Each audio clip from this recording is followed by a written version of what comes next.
Hey everybody, welcome to Investing in Cannabis. I'm your host, Brandon David. As always, great show this week. We have Jake of Cann, the super delicious low-dose beverage. We went over to their headquarters just around the block in Venice here. This was a while ago, pre-quarantine, no worries. But it's a great episode. We talk about them raising money, formulating the beverage, what it should taste like, how to market it. Really great episode, again, from one of my favorite brands around. You're gonna love it, guys. I learned a ton. You're gonna learn a ton. Tune in, listen up, get acquainted. What did you wake up thinking about today? Today. That's a great question. So first I was racing to make this flight, so I was thinking about the flight. But I think we've got like 3 or 4 really interesting, fun things going on. So we're launching this new flavor. So thinking about that and the strategy and what we're going to do there. It's our first sort of, outside the 3 core flavors we launched with, our first bit of flavor news. So we're very excited about it. And then we're also working on delivery. And delivery is like this interesting thing that we've been trying to figure out. As you know, the retail environment is really challenging, particularly for a microdose product. And so one of the things that we deal with every day is how do you get our core customer, who's best served by Cann, doesn't necessarily go into a dispensary every day, maybe occasionally, but not every day. How do you get to them? And for us, we're really focused on meeting the customer where they are. And that is take some sort of form of delivery, right? We designed this product in large part to be minimal behavior change from alcohol. It's in a can, it's a beverage, you drink it kind of like at the same potency as a light beer or a glass of wine. And that I think we were successful on. The behavior change that we didn't really think through was how do people buy it? And the reality is with most CPG, food and beverage products generally, you'll see them some type of marketing, maybe it's an advertisement, maybe it's an event.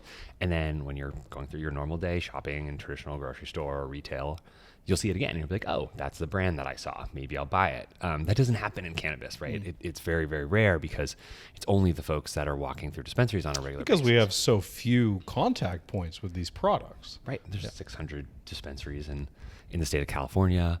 And only like half of those are worth anything from your perspective, I think, anyway. Yeah, I mean, I think one of the things we're learning is what doors are great fits for Cann and which aren't. And part of the challenge that we have is, you know, in a world where your customer's not walking those say 150 to 300 perfect dispensary doors, how do you get this product to them?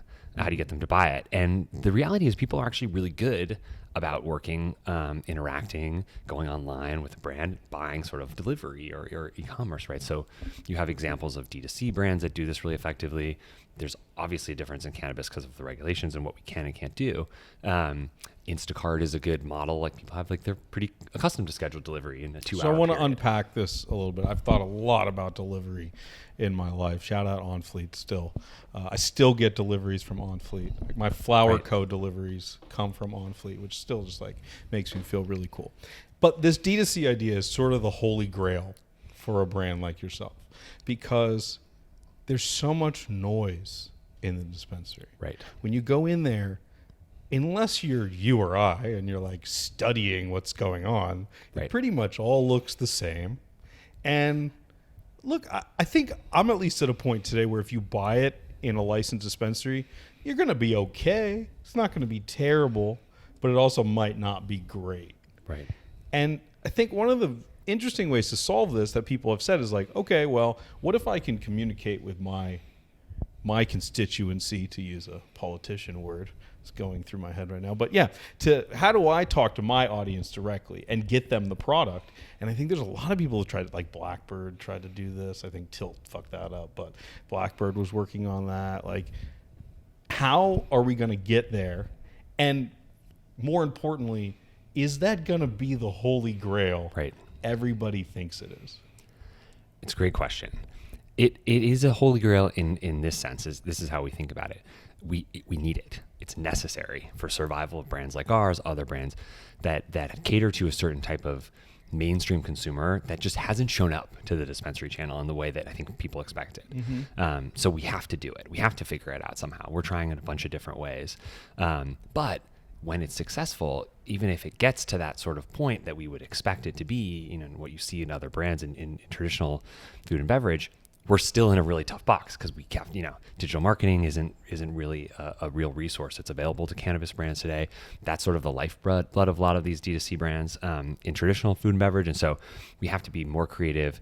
We're still touching every single customer, often physically, like in person, and putting them through that D2C funnel. And so I think that will change over time. We'll have, you know, the dynamics are all in favor of these things getting easier to navigate and manage as you're seeing more options pop up, sort of white label D2C options. But it's definitely a challenge. So based on this projection about the whole world and soccer moms wanting to drink weed, right? That's what we're talking about here. You guys have raised a substantial amount of money. How much at this point? We've raised $6.5 million total. That's a big chunk of money. That's a big chunk of money. So I know that you'll have an answer to this question because you've raised a big chunk of money. How much of today's cannabis market do you think could be your customer? You know, if it's not like the actual TAM, right? Maybe it's like a strategic TAM or something like that. Right. Yeah. Right. Yeah. Yeah. It's an interesting question that we think about all the time, but not in that way. So beverage is 1% to 2% of the market today. We don't think about it as could it get to 20% of the market? Yeah. That really isn't the way we think about it. The way we think about it is could we get of the existing people that use alcohol as their mild intoxicant of choice, 10 or 20% of their buzz, of their share of their buzz, right? That's a really interesting number. Now, I don't know what that ends up equating to like the new cannabis market, but that's really kind of what we're fighting for. We think it can be really big. And the reason we think it can be really big is because of the alcohol side, right? We're a social beverage company. Yeah. We don't even think of ourselves as a cannabis company. We think of ourselves as a social beverage company whose products have a functional ingredient that happens to be cannabis, right? And that's that THC and CBD blend. That's where the energy is behind us. We're trying to change the way people socialize, and we think we have a good shot at doing that. I mean, the alcohol industry, and I don't have the exact numbers, but if you take 10 to 20% of alcohol consumption, we're talking about tens of billions of dollars, right?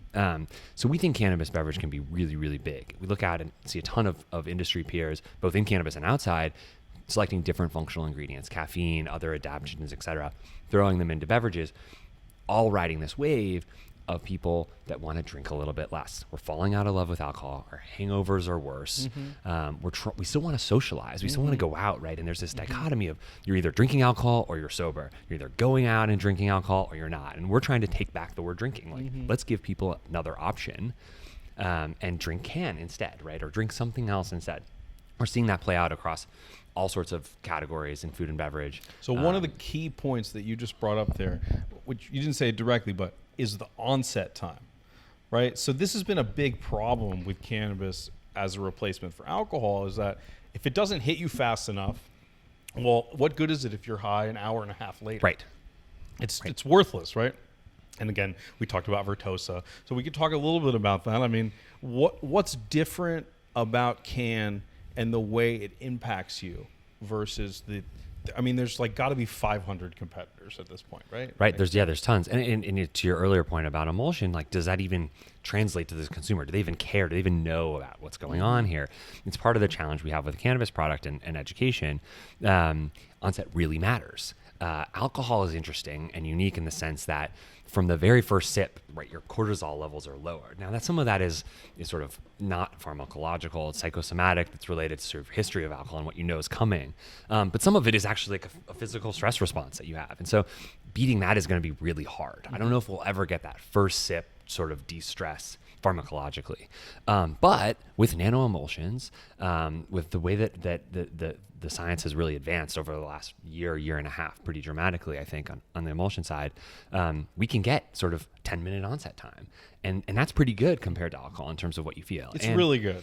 It's really good. Now, that may be the limit. I don't know. We'll see. Everybody has 10 minutes. Come on. We'll see. Yeah. I think there's a big question if onset becomes a differentiator or not, right? And science will tell us that, and we'll learn that over time. I think our view is those are things that, as cannabis becomes more sophisticated, as real food scientists come in and do their work in labs with cannabis in mind, we'll see what that looks like. And over time, it'll probably become more of a commodity, or at least will be tailored to each product, right? And I think that where that ends up is interesting, but we also should be talking about offset, right? And how, like, when do you know you can have another? Do you feel the feeling of the cannabis buzz subside, which is a really important feeling, I think, in cannabis, especially because folks are so afraid of that like hour and a half, 2 hour hit. Or, like, is it still coming? Am I still building a buzz, or has it sort of stopped? And I can get a sense of like what that peak looks like, so I can maybe have another one. We have such a low dose, right? Being at 2 milligrams of THC, it really enables people to have more of that control, because at some point they'll stop sort of perceiving what's happening. And that allows them to decide whether they want to have another one, similar to alcohol. You are trying to shift how people think about this, though. And education historically, if I think like a venture capitalist, is really expensive. Right. What do you tell your investor when you have this conversation about, we're going to change the way people socialize? That's what it says on your LinkedIn, right? Yeah. Yeah, that's what we're going to do. I mean, I fucking loved it, man. We're in LA, let the bullshit fly. But how do your investors react to that when you say, we're going to change the way people socialize? Like, I know that's just a tagline and I'm giving you shit. Yeah, but it kind of matters, right? And it matters in this sense, which is, anyone can make food products, anyone can make beverage products. It takes time. You can kind of work through the challenges, but like, why does the world need this product? Like, does it? Maybe it doesn't. I don't know. But we can have that conversation. And our view, and the reason everyone gets up on this team and comes to work every day, and it's not easy doing what we're doing, is because we think there's a real chance we can do it. Now, it's not going to be like tomorrow, and it's not going to be easy. That's why it's hard. That's why our investors are giving us their money, because they think there's like some chance that if we think about this every single day, we can achieve it. And the feeling is visceral. People get it. People understand this falling out of love with alcohol. They understand that, like, both the physical hangover from it, but also the emotional hangover, and the pull that it has on our social lives. Yes. And so even if there's a chance we can change it, like, that's kind of worth getting up for, right, every day. But it is hard and it is expensive, right? How do you get people, historically have thought about alcohol as their mild intoxicant of choice, caffeine, whatever it is, to switch and think about cannabis, particularly with all of the history of cannabis, right? In terms of, everyone's had a bad experience with it. In that brownie in college that you couldn't recover from and swore off THC. That's real. That's a real feeling that people have. And so how do then we approach them and talk about, well, 2 milligrams of THC? I have no idea what your brownie had, but it's definitely more than 2. It was probably 10, 20 or something, right? And so how do you have that, 200, who knows? Yeah. How do you have those conversations with people? They're happening in person. They're happening through sort of our Instagram, our web presence to some extent, but really it's happening in person. And that's expensive and it's hard to do. You have to start there, build that kind of community organically, get the message out, and then slowly you can amplify. And that's where we're kind of at that point now where we have the wrap down, so to speak. We know how to approach people. We know what to talk to them about. We know the questions that they most likely ask us. How do we then take that from those person-to-person interactions and create a still high-quality education experience about the product, but on a higher level, higher amplification? So you talked in great detail about the future and what consumers look like in the future. And I think there is a really quality group of companies in the cannabis industry that are all really focused on the future. And they've raised a lot of money, just like you have, based on this future audience of people that have never tried cannabis and aren't walking into a dispensary. Brings us back to the D2C discussion, right, too. But if you look at what sells in California today, it's like Old Pal. Yeah. And like the cheapest heavy hitters vape pen, like that's what's selling in California, because the consumer that's buying 80% of the legal cannabis in California, they're only interested in the THC to dollar ratio. Right. That's it. Right. And so, look, I believe in what you're doing, but can you make it long enough to get to the future? Right. And then how long is that time period? We think about it a lot as we're selling light beer to people in speakeasies at the end of Prohibition. They don't want light beer, right? They want liquor. They're in a speakeasy. They've been drinking it through Prohibition. But that's not the opportunity, right? The opportunity is selling the light beer because that's the mass product. That's the product that's going to appeal to people on a much wider scale. Now, how long does that take? And how long can we be the sole people funding it? Is questions we wrestle with. And I think one of the things that we're really doing here is building a category. We think we have a winning product. We don't have a category. There is no microdose beverage category in cannabis today. And so we're really excited. Which is a strength and a weakness, right? It's a strength and a You're weakness. Like creating this thing, which is amazing, but it's very hard to quantify. It's very hard to quantify, and it's very expensive to do.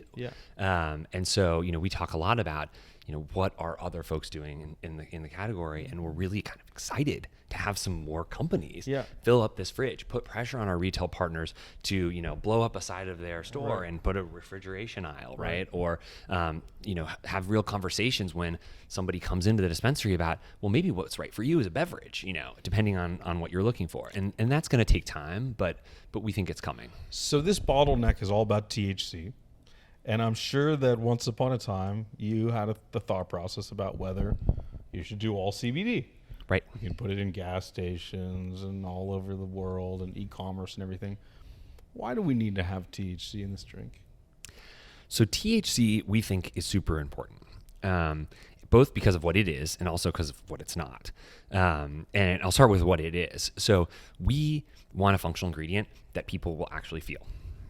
That's super important to us. We think that if we're going to change the way we're socializing, go up against alcohol, try to take 20% of your alcohol consumption, you're going to want to feel something. I mean, you can always go out and drink LaCroix, or you could drink a Red Bull. Like, that's great. But we're giving you a mild social buzz, and you'll feel something, and it will be kind of like, depending on who you are, you want to engage a little bit, you want to talk a little bit, you want to do something different than you might otherwise do. That's really important. Also, what it's not. CBD by itself in a beverage, the jury is still out on, we think. There's real concerns about the efficacy of it. At what dose does it make sense? How much do you absorb?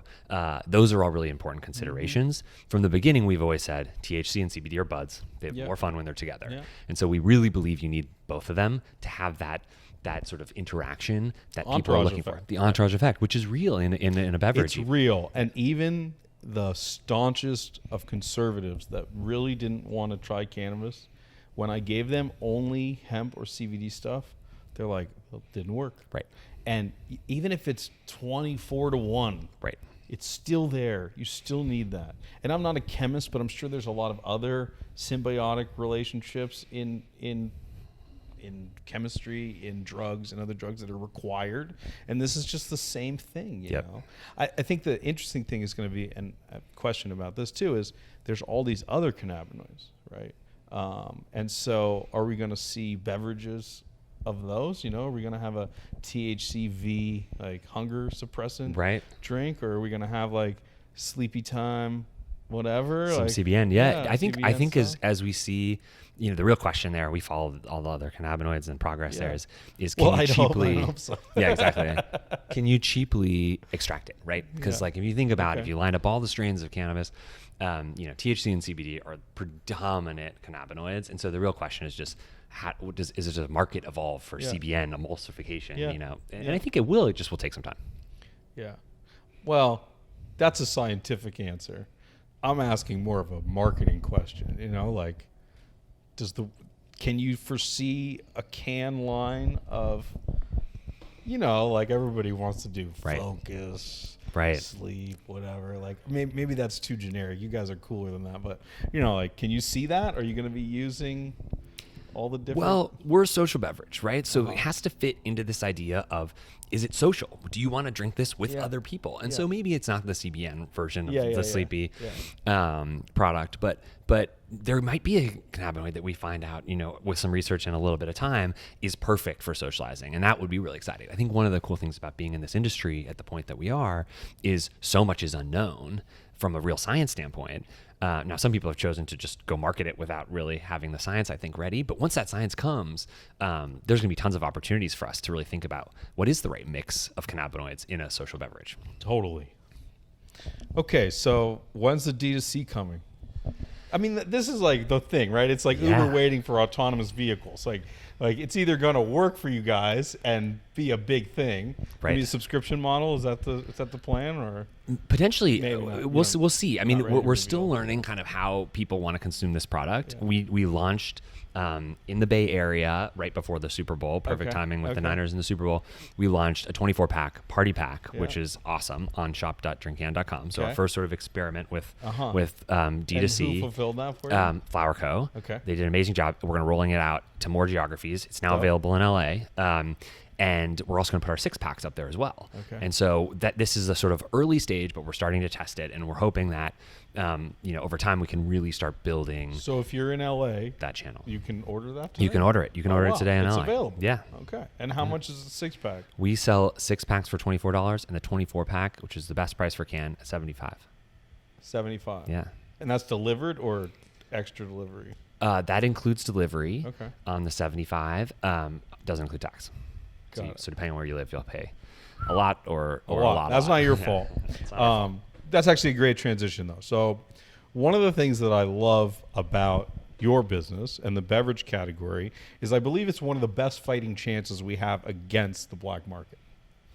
Because as of yet, I haven't seen any dudes walking around selling beverages. Right.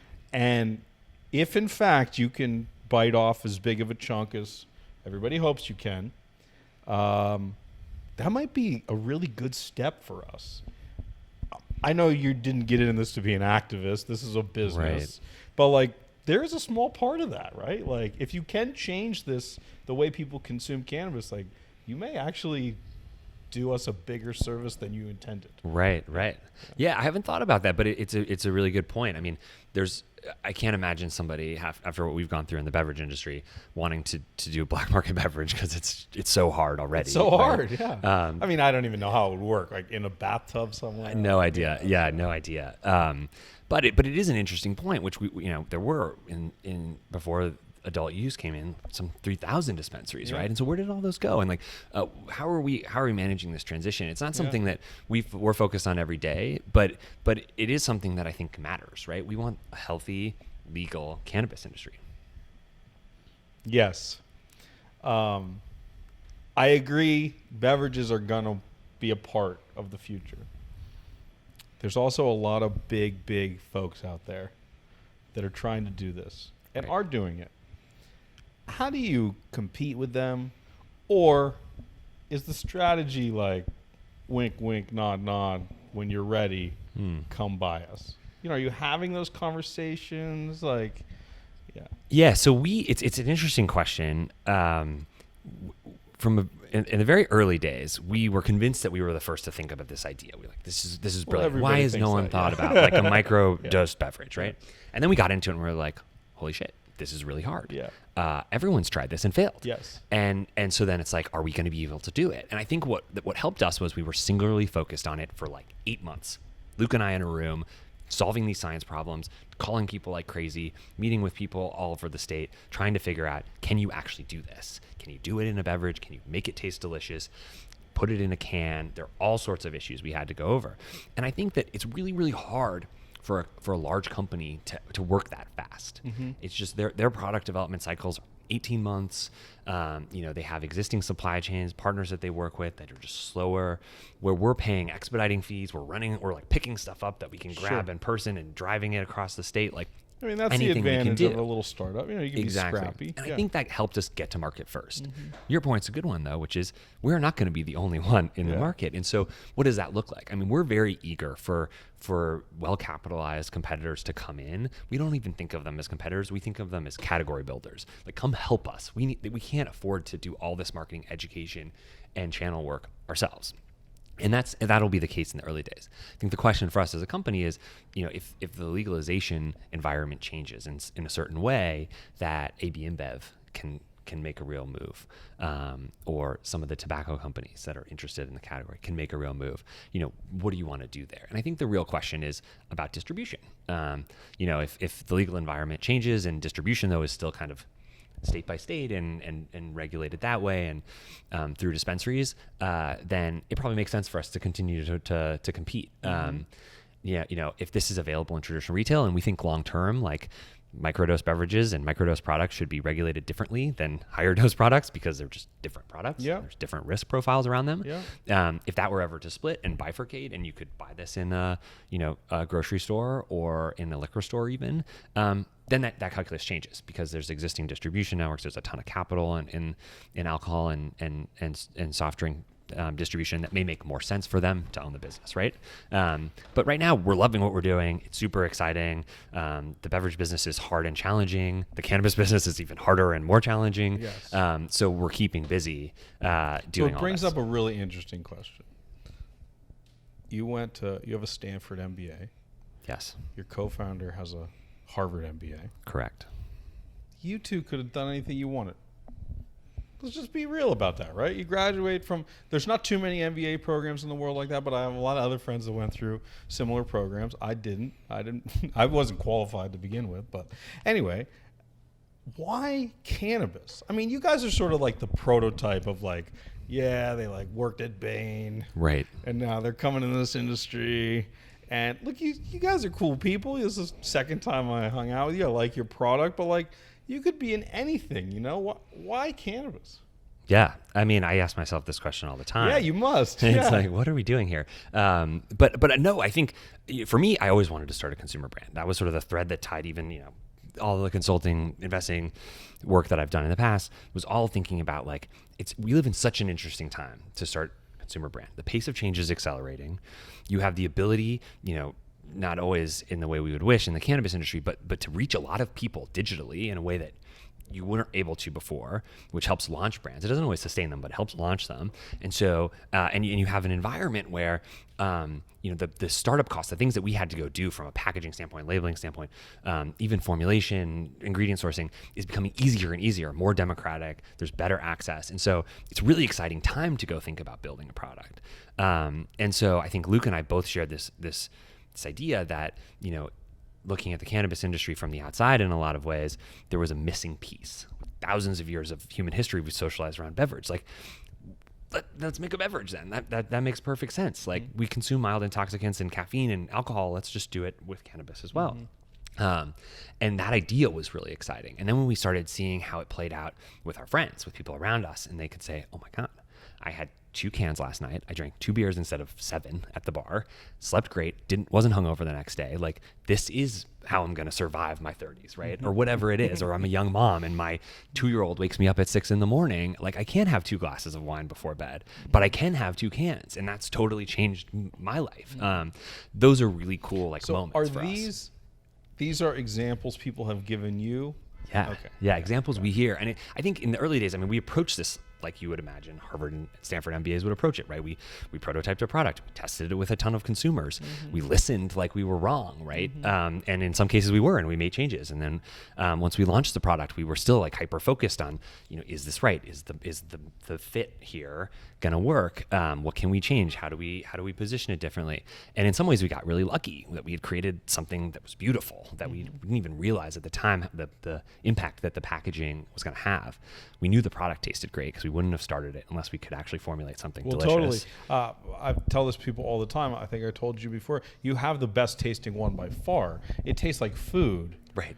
Which is way different than whatever LaCroix chemical thing. I've tried every beverage. Yeah. We've had other beverage companies on the show. I'm sure we'll have more in the future, but I just like your guys' product. It's really simple, and right. I do believe that in the world, the best products should win. It's infrequently that. It's not always the case. That's not always the case. But I do believe that's, and so this has been really fun, man. Yeah. Thanks for having me. Well. Your beautiful office here. I feel like Zach Galifianakis with these ferns. These ferns. I want to shift gears just a bit. Yeah. Talk about you as a founder, sort of behind the curtain. So you talked about we talked about your background and Bain and everything, but when you wake up in the morning, how do you see yourself? Like, are you an entrepreneur? Are you a creative? Are you, right? How do you view you?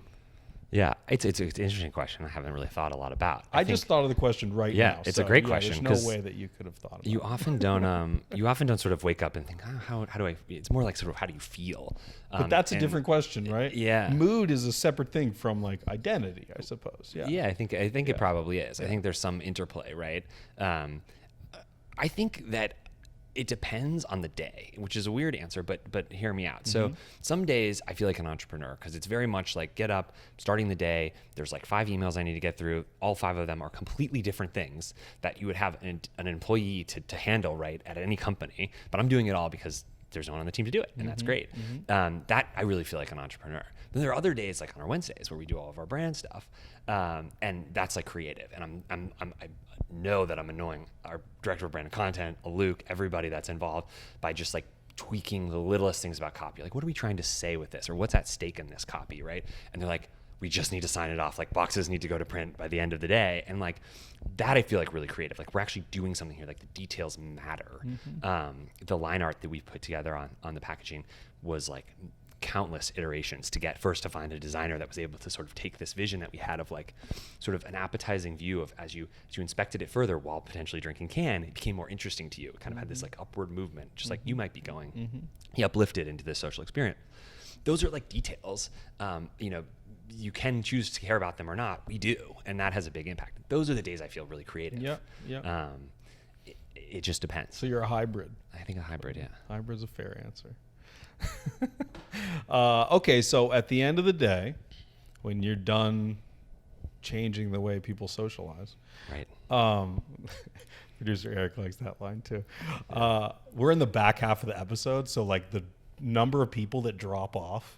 Like can you see that through, as like data where you oh, can? Oh fuck yeah. And so like the back half of the episode is like, I mean, people listen. There's people listening right now. Absolutely. There's like a core 2,000 people. Fantastic. That listen to every moment, and I love them with everything I have. But there's thankfully a lot more people that listen to like 12 minutes. Right. You know. Right. Okay. Whatever. They got what you did. They came for what they got. What they came for. Try a Cann though. Honestly. It really is that good. I have a lot of products on this thing. We bullshit sometimes. We try to have good people on the show that are interesting. Your product is really that good, and I wish you the best. I hope that Anheuser-Busch doesn't fuck it up or whoever else is we won't let them come in. Well, that's nice of you to say, but we're talking about, some behemoths in the world.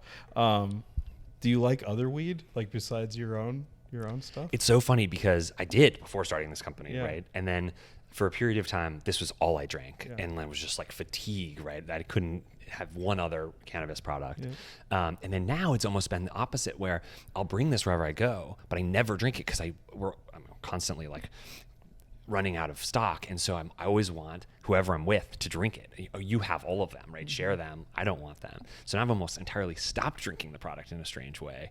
But no, there's a ton of great products out there. I love all the other beverages, trying them, just getting a sense of like we're at the how they Oscars, work. like all the other nominees. Well, I just drink different amounts of each, right? If it's it's 100 milligram lemonade, I'm drinking a cap full, right? Not Was this supposed to be shots? Yeah, exactly. Do you watch Jesus and Mira? Do you know what that show is? Okay. This is a late night show. Okay. But they do this thing where, like at a corner store or a bodega, there's all night neon signs, right? Much like this. Yeah, right? Love the neon sign. So I didn't even read this. Highly social. Okay. So if you had one of these signs above your head everywhere you went for the rest of your life, and it can't be highly social, what would your neon sign say? Wow. Changing the way people socialize. Okay, there you go, man. This has been so fun. Yeah, Thank you for having us. Thanks for having me. And try a Cann. Yes, please You'll do. like it. They're great.